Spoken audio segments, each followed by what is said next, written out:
8:15 ujutro. Da. Kako se osjećate? Osjećam se jedva probuđeno, ali hoću da idem da trčim.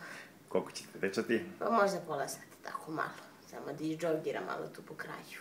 Pa neko ujutro, a? Da.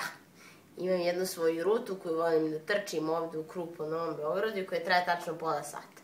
I idem sad to da uradim. Ajde, srećno. Hvala!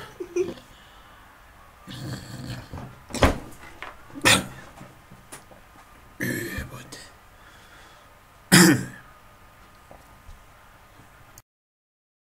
Evo, nakon 7 minuta... 7? Koliko? 35, recimo. 35 minuta. Kako se osjećate? Osjećam se odlično, super. Zaboravila sam kako je dobro trčati ujutro. Kako je dobro trčati ujutro? Pa, dobro, ajde. Manje više to što pokreneš telo, što podigneš puls, što, ne znam, kreneš da izbacuješ sve toksine, da se osjećaš super, da ti svi mišići rade, to je dobra stvar.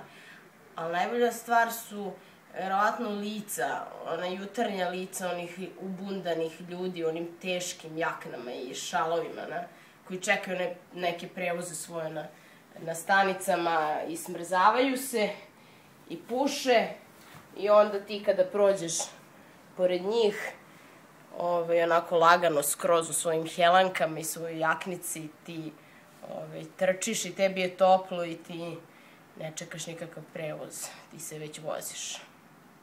To je savršeno. Ti se već voziš? Da. Dobro, sada šta ćeš sada radiš?